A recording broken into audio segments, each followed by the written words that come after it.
죽음을 무릅쓰고 수색 작전을 펼치다가 순직한 고 한준우 준우의 모습에서 사명이 바로 저것이구나, 그런 생각을 해보았습니다.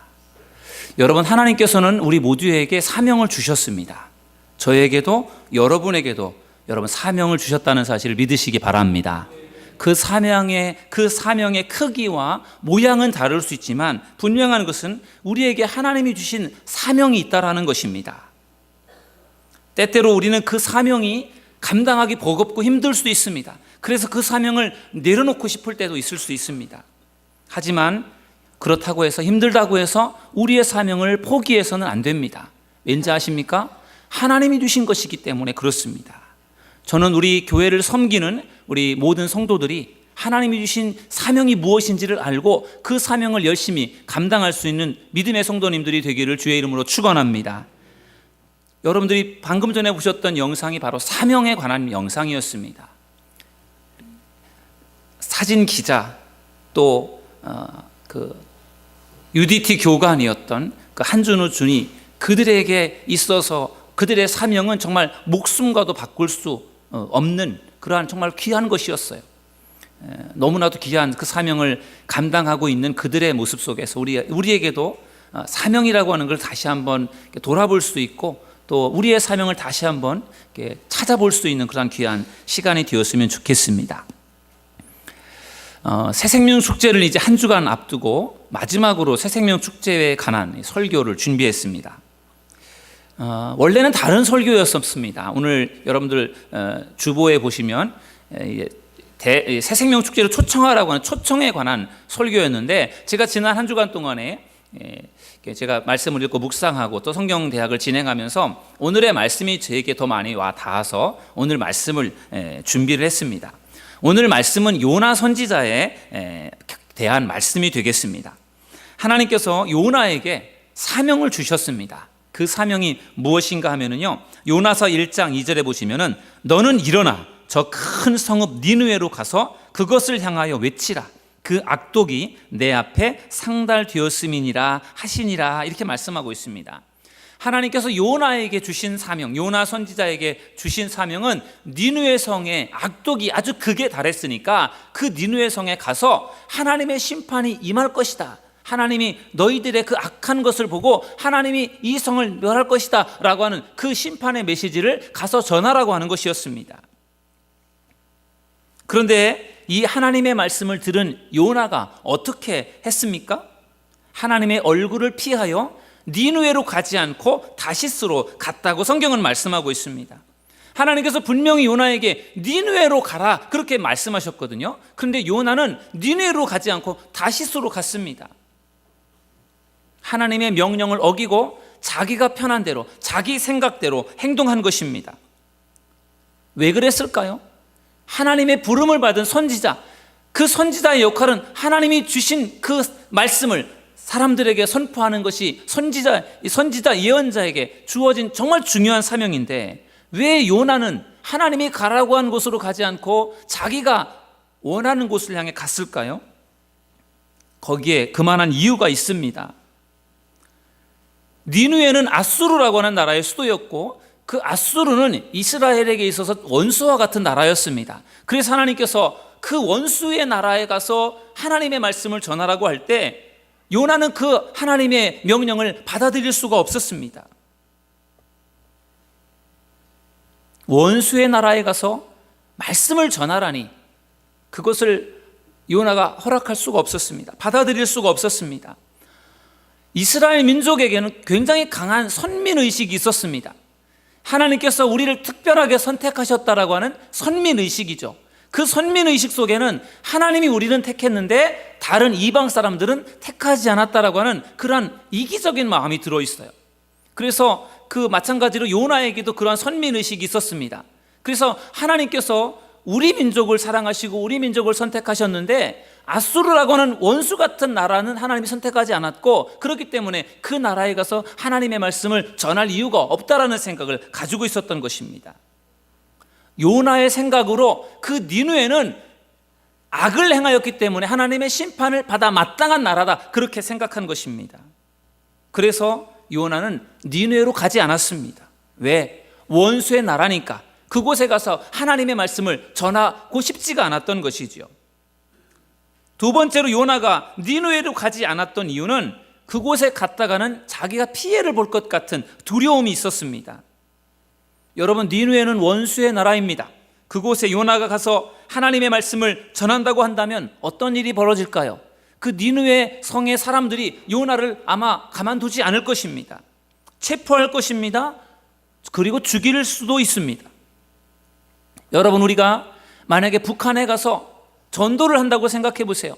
평양 시내에서 우리가 예수 믿으세요. 예수 믿어야 구원받을 수 있습니다. 예수 믿지 않으면 지옥 갑니다. 여러분, 예수 믿으십시오. 예수가 최고입니다. 그렇게 예수님을 전한다고 여러분 생각해 보십시오. 그러면은 무슨 일이 벌어질까요? 당장에 체포가 될 것입니다. 그리고 최소한 아오지 탄광 정도 가서, 요즘에도 있는지 모르겠지만 거기 가서 석탄을 캐든지 아마 죽도록 고생을 할 것입니다. 어쩌면 총살을 당할 수도 있습니다. 여러분, 원수의 나라에 적진에 가서 복음을 전한다라고 하는 것이 그것이 쉬운 일은 아니지요. 그래서 요나의 마음속에 꺼리낌이 있었고 두려움이 있어서 사실 니느웨로 가지 않고 다시스로 간 것입니다. 보통 우리들이 알고 있는 그러한 생각 속에는 요나가 하나님의 명령을 어겼기 때문에, 니느웨로 가지 않고 다시스로 갔기 때문에 요나는 나쁜 사람이다, 하나님의 명령에 불복종한 나쁜 사람이다, 그런 생각을 품을 수 있습니다. 그런데 만약에 여러분이 요나였다면 여러분 같으면 어떻게 했겠습니까? 여러분은 니느웨로 갔을 것 같습니까? 여러분에게 하나님께서 원수의 집에 가서 하나님의 말씀을 전하라고 말한다면 여러분은 거기에 동의하겠습니까? 북한에 가서 전도할 수 있는 기회가 주어졌다고 할 때 여러분들이 가서 북한에서 전도할 수 있겠습니까? 북한은커녕 노방 전도도 부담스러워하는 것이 우리들의 모습 아니겠습니까? 요나의 상황이 바로 그런 상황이었습니다. 원수의 나라에 가라고 한 하나님의 말씀, 그리고 갔다가는 내가 죽을 수도 있다라고 하는 두려운 마음 때문에 사실 니느웨로 가지 않은 겁니다. 그리고 방향을 바꾸어서 가서 복음을 전하기에 편리한 다시스를 선택해서 간 겁니다. 어디든지 가서 전하기만 하면 되지, 그런 마음으로 니느웨가 아닌 다시스로 간 것입니다. 어쩌면은 요나의 모습은요, 인간적으로 볼 때는 그게 당연한 모습일 수도 있어요. 당연한 선택 아니겠습니까? 내가 좀 더 편한 일을 하고 싶은 그러한 마음이 요나에게 왜 없겠습니까? 그래서 요나가 하나님의 사명을 받았을 때 니느웨로 가지 않고 다시스로 간 겁니다. 조금 이해가 되지 않습니까? 그런데 하나님의 명령을 어기고 다시스로 가는 요나를 하나님께서 그냥 내버려 두지 않았습니다. 여러분, 성경을 읽어보시겠습니다. 요나서 1장 4절 말씀을 우리 다 같이 읽어보시겠습니다. 1장 4절입니다. 여호와께서 큰 바람을 바다 위에 내리심에 바다 가운데 큰 폭풍이 일어나 배가 거의 깨지게 된지라. 아멘. 여러분, 요나가 니느웨로 가는 배를 타지 않고 다시스로 가는 배를 타고 가다가 결국은 큰 폭풍을 만나게 되었습니다. 하나님께서 큰 폭풍으로 요나에게 고난을 주기 시작한 것입니다. 요나가 탄 배가 침몰할 위기까지 이르게 되었습니다. 그래서 배를 타고 있던 사람들이 갑자기 멀쩡하던 그러한 바다에 왜 이러한 갑작스러운 일이 벌어지느냐, 이거 뭔가 신의 저주다, 뭔가 잘못됐다, 그러면서 결국은 그 배에 타고 있었던 사람들 제비를 뽑았습니다. 거기에 요나가 뽑혔습니다. 그래서 요나를 어떻게 했습니까? 바닷속에 던졌습니다. 그래야 나머지 사람들이 살 수 있었기 때문에 요나를 물속에 집어 던졌습니다.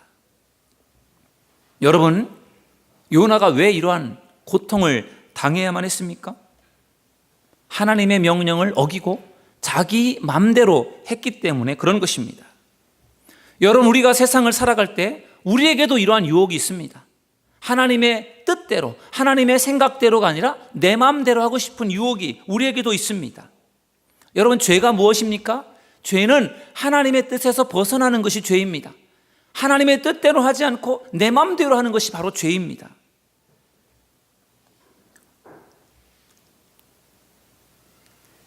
하나님께서는 우리에게 원하시는 것들이 있습니다. 그것을 우리에게 하나님께서 말씀을 통해서 하나님께서 알려주십니다. 하나님이 원하는 것들을 알려주세요. 그래서 그 하나님의 원하는 것들을 우리가 마음속에 품으면 우리가 그 하나님이 원하시는 것들을 할 수가 있습니다.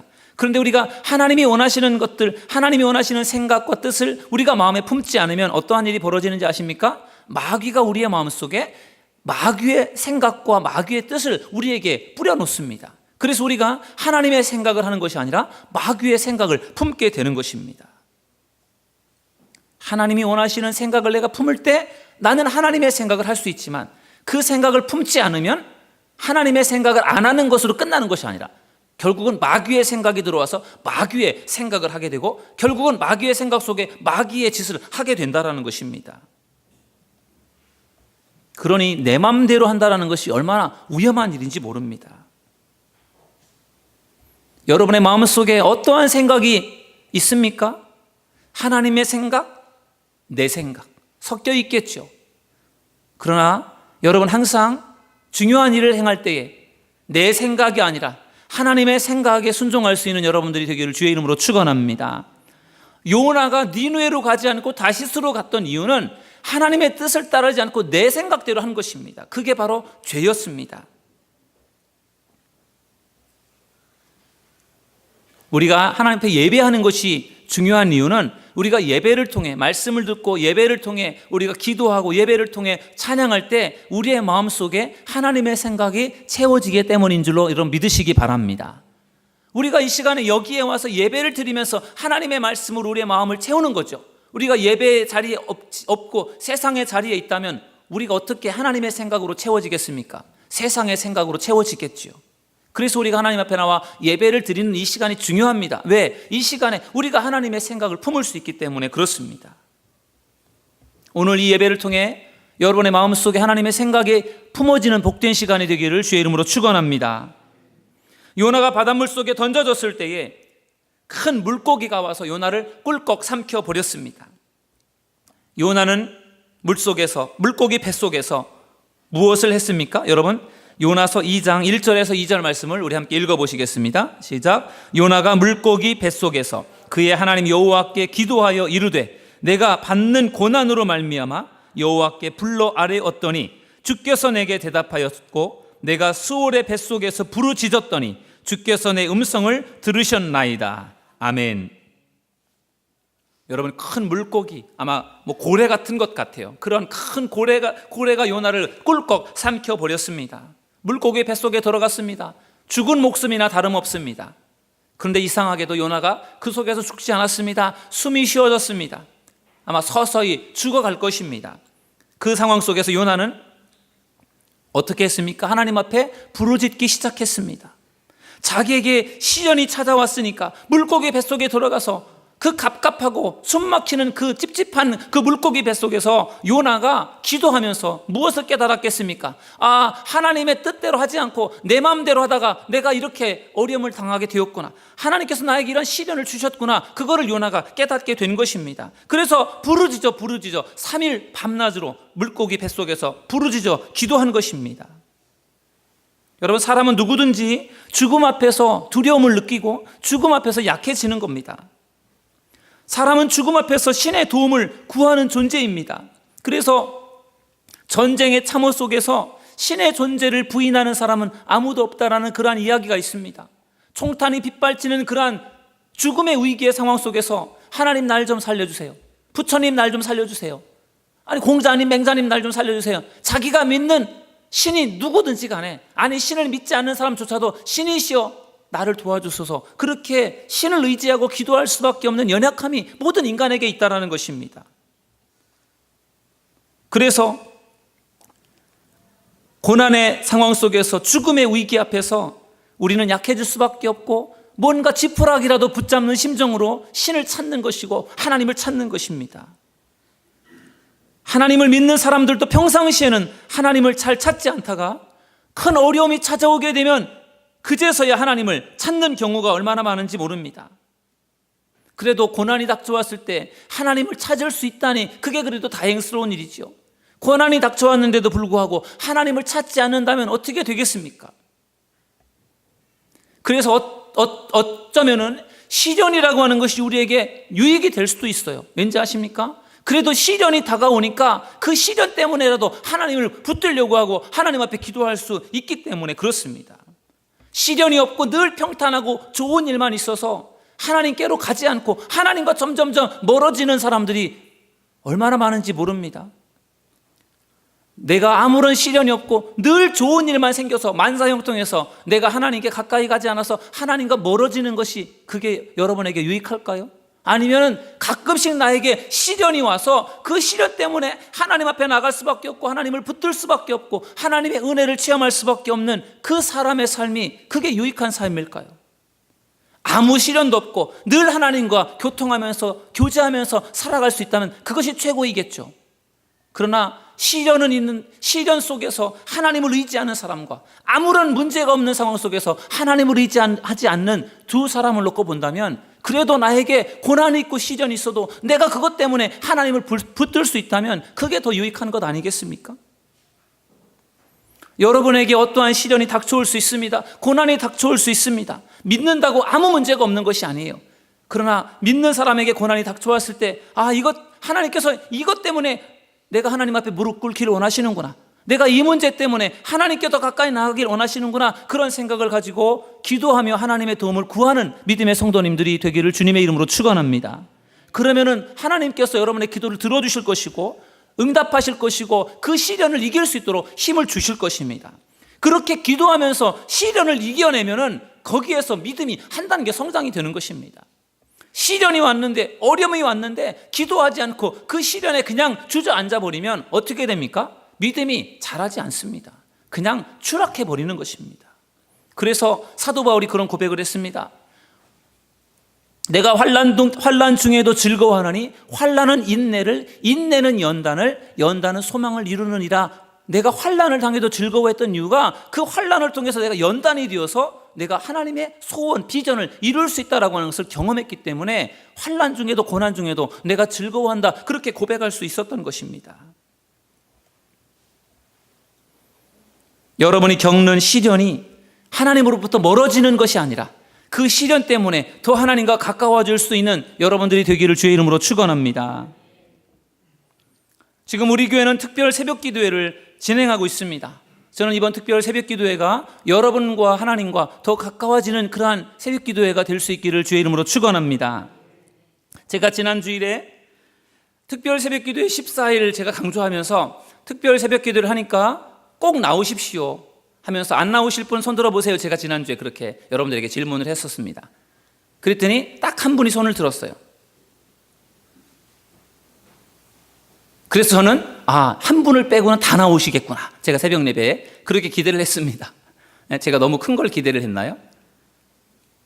많이 나오시긴 했지만 평소보다 많이 나오셨어요. 특별 새벽 기도 할 때보다도 많이 나오셨는데 그래서 감사했고 또 열심히 또 말씀을 준비해서 전하고 있습니다. 네, 지난주에 제가 안 나오실 분 손 들어보세요 했을 때 손 드신 분이 누구였느냐면 요 맨 앞에 계신 추은택 형제님이셨어요.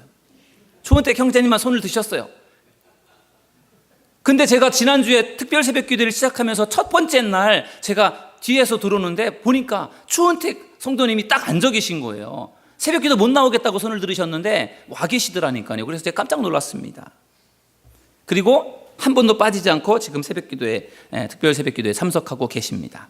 제가 어제 결혼식에 갔다가 우리 형제님에게 물어봤습니다. 새벽 기도에 어떻게 나오시게 되었어요? 안 나오신다고 했잖아요. 그랬더니 이상하게 마음속에 가고 싶은 마음이 생겼다는 거예요. 그래서 새벽 기도에 아내와 함께 나오고 계십니다. 그래서 제가 물어봤습니다. 새벽 기도 해본 적 있습니까? 생전 처음 새벽 기도 한답니다, 이번에. 그러니까 참 놀랍지 않습니까? 하나님께서 그런 마음을 주셨던 것 같아요. 나도 한번 해보자. 오늘 예배하는 여러분들의 마음속에도 하나님께서 그런 마음을 주실 줄로 믿습니다. 일주일 동안 특별 새벽 기도를 지금 했고요. 일주일이 남았는데요. 일주일 동안 가장 새벽 기도에 많이 나온 인원이 37명이었습니다. 오늘 새벽 기도 때 제일 많이 나오셨어요. 사실은 일주일 중에 주일날 새벽 기도가 사실 제일 적게 나오는 날이거든요. 근데 오늘 제일 많이 나오셨어요. 지난번 금요일 날은 49명이 나왔습니다. 제가 이번 특별 새벽 기도에 14일 하면서 이번엔 50명 좀 모였으면 좋겠다. 50명 모이는 게 저의 소원이다. 제가 그런 말씀을 드렸잖아요. 근데 오늘 37명이 나왔습니다. 13명만 더 나오면 50명이 될 수 있어요. 우리 교회가 이제 기록을 세우려고 지금 준비하고 있습니다. 이번 한 주간 동안에 아직도 새벽기도 나오지 못하신 분들은 이번 한 주간 동안에 한번 열심히 참석해 보시기를 주님의 이름으로 축원합니다. 그러면 50명이 분명히 돌파될 줄로 믿습니다. 우리 그런 의미에서 옆에 계신 분하고 이렇게 한번 인사하시겠습니다. 당신만 나오면 50명 됩니다. 당신만 나오면 50명 됩니다. 정말입니다. 옆에 계신 분만 나오면 50명이 됩니다. 그래서 여러분 이제 일주일 지나고 정말 일주일밖에 안 남았습니다. 다시 돌아오지 않는 일주일 특별 새벽기도인데 한번 여러분 일주일만이라도 해보자. 내가 한번 해보자 그런 마음을 가지고요. 내일부터 한번 나와 보십시오. 그러면 여러분들의 하루가 달라질 수 있어요. 한번 우리가 여기서 50명이 모여서 한번 예배하고 기도 한번 해보시면 이게 얼마나 귀한 것인지를 느껴보고 싶어요. 그래서 불가능한 것이 아니에요. 우리가 37명이나 모였습니다. 그러니 이 불가능한 게 아니라니까요. 여러분들이 한 명만 더 오시면 금방 50명이 될 수 있어요. 내일부터 특별 새벽기도에 꼭 참석하시기를 주의 이름으로 축원합니다. 네, 꼭 나오시면 좋겠어요. 그러면은 우리가 은혜가 더 커질 수 있어요. 여러분 요나는 시련을 만났을 때 하나님 앞에 기도했습니다. 여러분에게도 시련이 찾아올 수 있습니다. 그때 하나님 앞에 기도할 수 있는 여러분들이 되기를 주의 이름으로 축원합니다. 그러면 시련이 없으면 기도하지 않는 것입니까? 시련이 없어도 기도를 해야 됩니다. 우리는 그것을 방패 기도라고 합니다. 문제가 발생되기 전에 예방하는 차원에서 기도를 하는 것이죠. 기도로 쌓아놓으면 문제가 발생되지 않는다라는 것입니다. 문제가 발생됐을 때 기도해서 그 문제를 해결하는 것도 중요하지만 미연에 방지하는 차원에서 우리가 기도한다면 하나님이 어려운 일들을 막아주실 줄로 믿습니다. 이번 특별 새벽기도회가 그런 기도회가 되었으면 좋겠습니다. 우리가 기도하여 응답받는 것과 함께 우리의 문제를 방지하기 위한 차원에서 아무 문제가 없지만 그럼에도 불구하고 하나님 앞에 기도한다면 하나님께서 여러분들의 그 기도를 기쁘게 받아주실 줄로 믿습니다. 여러분 요나가 물고기 뱃속에서 3일 동안을 부르짖어 기도했습니다. 그때 무슨 일이 벌어졌습니까? 하나님께서 그 물고기에게 명하셔서 요나를 육지에 토해내게 하셨습니다. 놀라운 기적이죠. 물고기 뱃속에서 3일 동안을 살아있다는 것 자체가 기적이고 물고기에게 잡혀먹었다가 3일 만에 물고기 바깥으로 튀어나온 사람이 세상에 누가 있겠습니까? 요나밖에 없습니다. 기적이죠. 놀라운 기적입니다.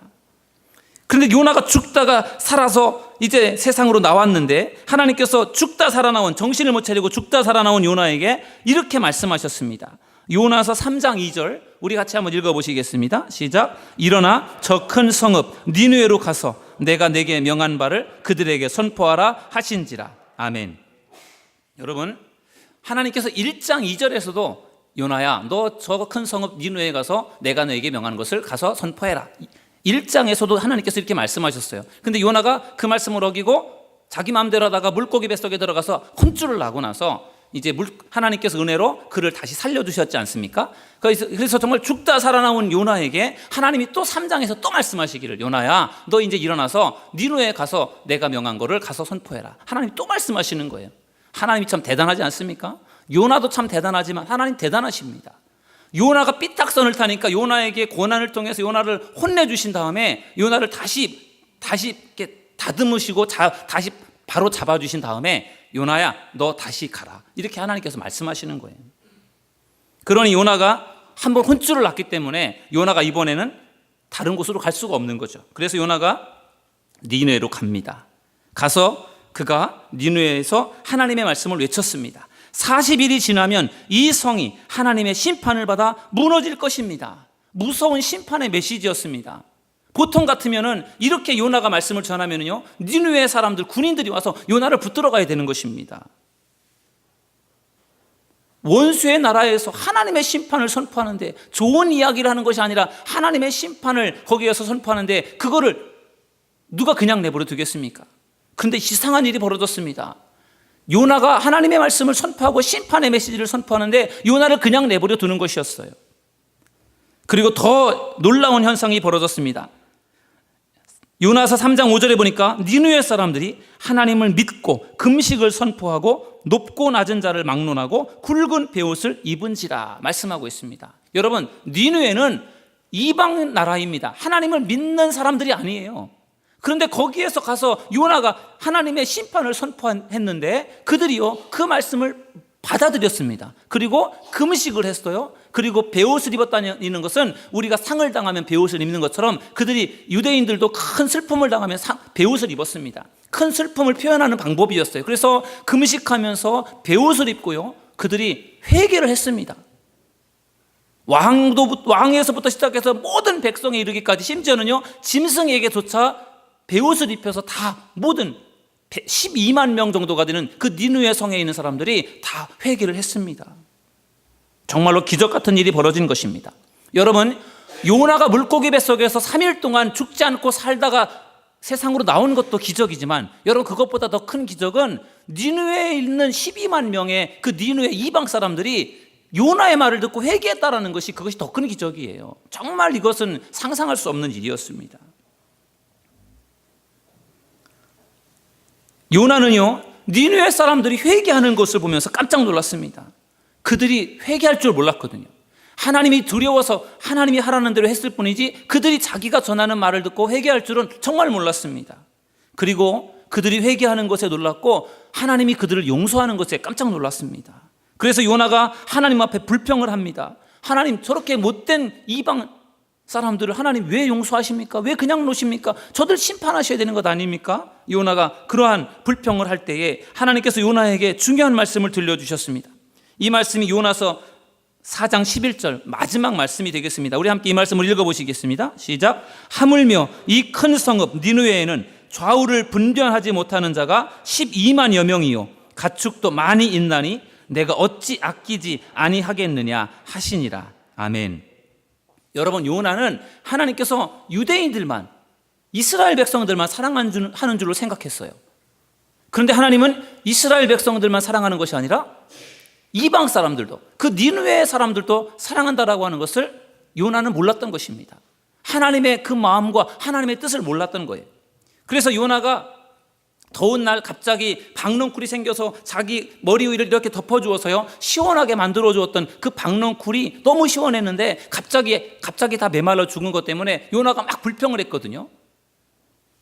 하나님께서 말씀하시기를 너는 그 잠깐 났다가 죽는 그 박넝쿨을 보면서 그렇게 속상해하는데 이 니느웨 성에는 앞뒤를 구분하지 못하는 12만 명의 사람들이 있는데 그들이 멸망을 당하는 것을 그것이 얼마나 내가 속상한 일인지 아느냐? 내가 그들을 왜 아끼지 않겠느냐 하면서 하나님은 그 니느웨 사람들조차도 사랑하시고 그들을 구원하시고자 하는 그 마음을 하나님께서 요나에게 말씀해 주신 것입니다.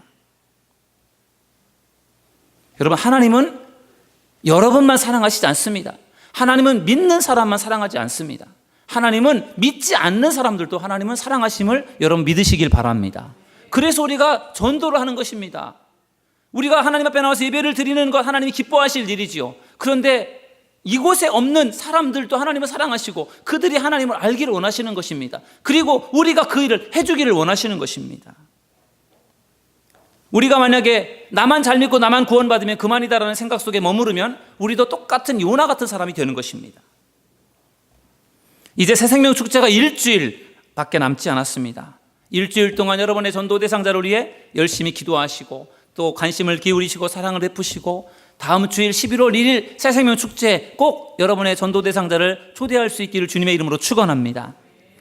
한 번이라도 초대할 수 있다면 그것이 필요한 것이고 유익한 것입니다. 그 한 번이 한 번으로 끝날 수도 있지만 그 한 번이 주님을 만나는 인생의 전환점이 될 수도 있어요. 그래서 한 번이라도 하나님 앞으로 모시고 올 수 있다면 그것이 한 번이지만 귀한 일이 될 수 있습니다. 1년 52주가 있습니다. 52주 중에 우리 교회가 가장 많은 것을 준비하고 또 특별하게 외부에서 강사를 모셔서 예배를 드리는 주일이 바로 다음 주일이에요. 새생명 축제. 하덕규 교수님께서 오셔서 찬양을 하시고 간증을 하실 텐데 특별한 시간 아니겠습니까? 우리가 전도하기 좋은 시간이에요. 오늘 우리가 이러이러한 하덕규 교수님 그 뭡니까 촌장과 시인과 촌장 그 가수로 활동하셔서 노래를 참 잘하시는 분인데 그분이 교수가 되시고 목사님이 되셔서 그분이 찬양도 하시고 간증도 하시는데 한번 우리가 그 시간에 같이 참여할 수 있다는 것이 얼마나 귀한 일입니까? 그것을 계기로 해서 한번 여러분들이 전도할 대상자들을 한번 초대해 보십시오. 그리고 그들이 그 목사님의 그 교수님의 찬양을 듣고 간증을 들을 때에 하나님께서 분명히 큰 은혜를 주실 줄로 믿습니다. 하나님께서 요나에게 사명을 주셨을 때 요나는 이리 빼고 저리 빼면서 사명을 감당하지 않으려고 했습니다. 어쩌면 저와 여러분들에게도 요나의 모습이 있습니다. 하나님께서 주시는 사명을 열심히 감당하기보다는 이리 저리 빼면서 감당하지 않으려고 하는 우리들의 모습 혹시 있지 않습니까? 그런데 그럼에도 불구하고 하나님이 요나의 연약한 부분들을 다듬으시고 기다리시고 그리고 그를 회개시켜서 하나님이 그를 쓰시는 것을 보면 참 하나님이 하시는 일들이 놀랍습니다. 오늘 우리에게도 그러한 은혜가 있기를 주님의 이름으로 축원합니다. 우리가 부족하지 않습니까? 연약하지 않습니까? 그렇지만 하나님이 우리를 만지시고 우리를 얼마든지 변화시켜서 하나님의 귀한 사역에 쓰실 수 있다라는 것입니다. 여러분을 그러한 하나님의 도구로 드릴 수 있기를 주의 이름으로 축원합니다. 하나님은 모든 사람이 구원받기를 원하십니다. 그리고 이 일을 통해 우리를 쓰기를 원하십니다. 바라기는 이번 새생명 축제가 우리 사도들 교회 또 플러스 교회 이곳에 있는 모든 성도님들이 다시 한번 전도의 사명을 일깨우고 하나님의 사명의 귀중함을 깨달아서 더 하나님의 사명을 열심히 감당할 수 있는 그러한 새로운 전환점이 될 수 있기를 주님의 이름으로 축원합니다. 기도하겠습니다.